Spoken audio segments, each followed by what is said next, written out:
l'analphabétisme était à près de 98%, pour ne pas dire 100%. Et au niveau concernant la faim, la majorité des ménages se trouvaient dans la faim chaque année, parce que la pluviométrie est insuffisante. Et les gens ne maîtrisaient pas aussi, la population ne maîtrisait pas les nouvelles techniques d'agriculture. Donc voilà grosso modo. Bon, sur le plan santé, évidemment, la couverture sanitaire était très faible.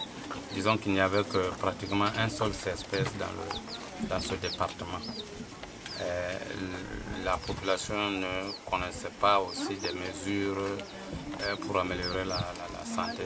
Les différentes pratiques en santé n'étaient pas bien connues, c'était seulement sur le plan traditionnel. Tous les traitements étaient basés donc sur traditionnel.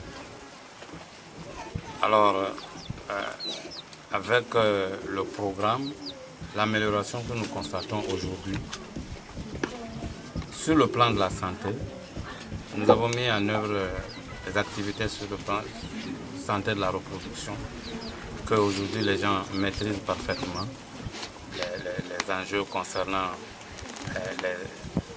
l'espacement des accouchements, tout ce qui est lié aux difficultés d'accouchement.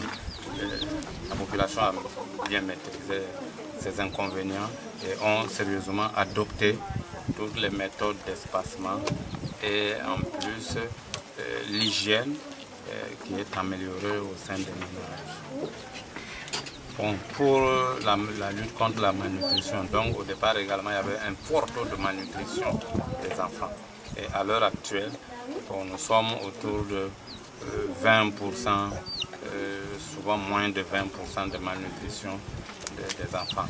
Et les signes extérieurs qui nous montrent, les enfants marchent tôt, alors qu'avant, un enfant pouvait faire 3 ans sans marcher.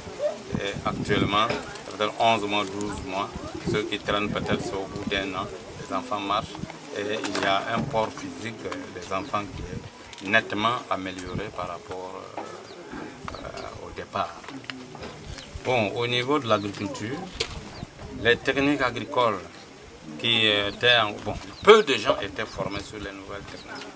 Et actuellement, nous avons dans chaque village, nous pouvons avoir au moins 30% de la population qui adopte les nouvelles techniques. Et chaque village a au moins 10 personnes formées sur les techniques agricoles et qui forment les autres. Alors, la production a augmenté pour plein de gens et des personnes parmi les leaders. Nous avons un bon nombre qui ne connaissent plus différentes innovations. Ils ne connaissent plus vraiment la fin. Au départ, c'était des gens qui ne se suffisaient pas du tout. Ils avaient, si je veux prendre des exemples très concrets, des gens qui étaient à 4 mois de soudure, 3 mois de soudure. Ces gens qui se retrouvent avec 100% le besoin couvert sur tous les mois et voire excédentaire, ils vendent des céréales. L'exemple même souvent, il n'est plus dans la faim. Torbila, Yendie, c'est des hommes qui ont maîtrisé les techniques et qui sont vraiment sortis de la faim. Vraiment, ça au moins nous pouvons souligner ces points. Bon, par rapport à l'éducation, au départ ici c'était presque 1% de taux d'alphabétisation.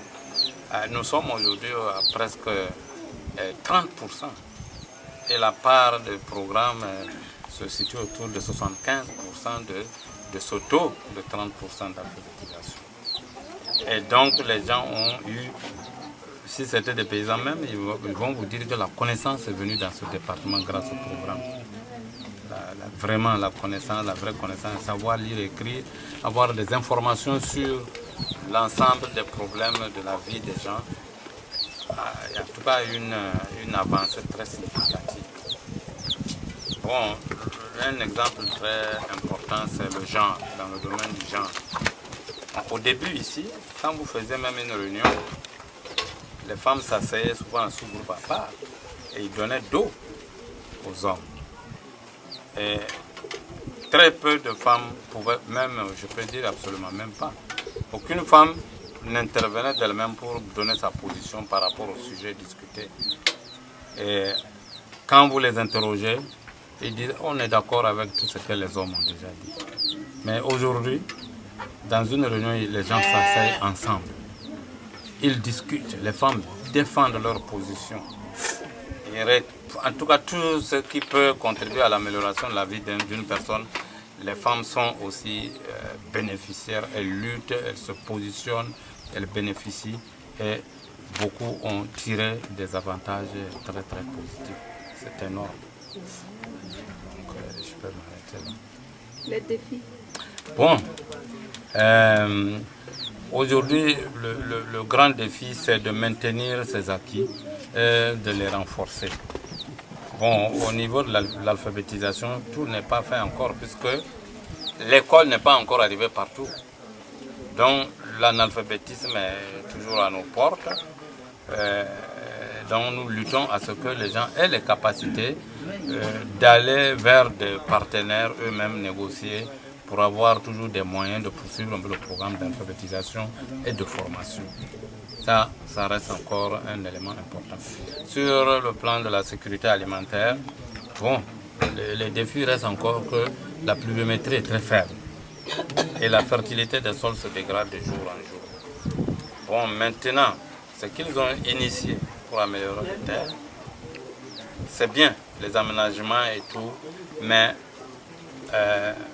vous voyez que l'essai de Nabana n'a pas encore porté. Nous devons poursuivre pour trouver une stratégie de fertiliser les champs. Parce que ici, on n'utilise plus, on ne peut pas utiliser les engrais chimiques. Du fait que la pluviométrie est très faible, on ne peut pas utiliser du tout l'engrais chimique. Donc, l'alternative qui reste, c'est de réussir à produire l'engrais vert en se basant sur une plante locale et dont le Nabana.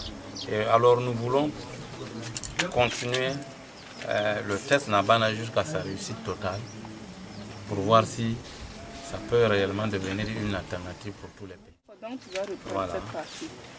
Bon, donc le rôle de Voisins mondiaux, c'est Voisins mondiaux qui avait initié ce programme et qui a donc formé, en tout cas aidé à l'émergence des structures locales dont APDC et les organisations paysannes.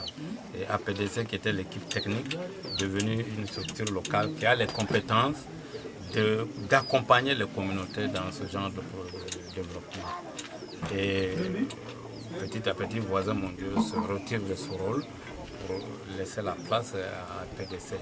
Et son rôle maintenant se situe souvent à un niveau donc plus important qui est de se centrer sur la recherche de stratégies, des orientations de développement pour nous apporter ceci. Et leur côté aussi continue toujours à nous aider par rapport au financement.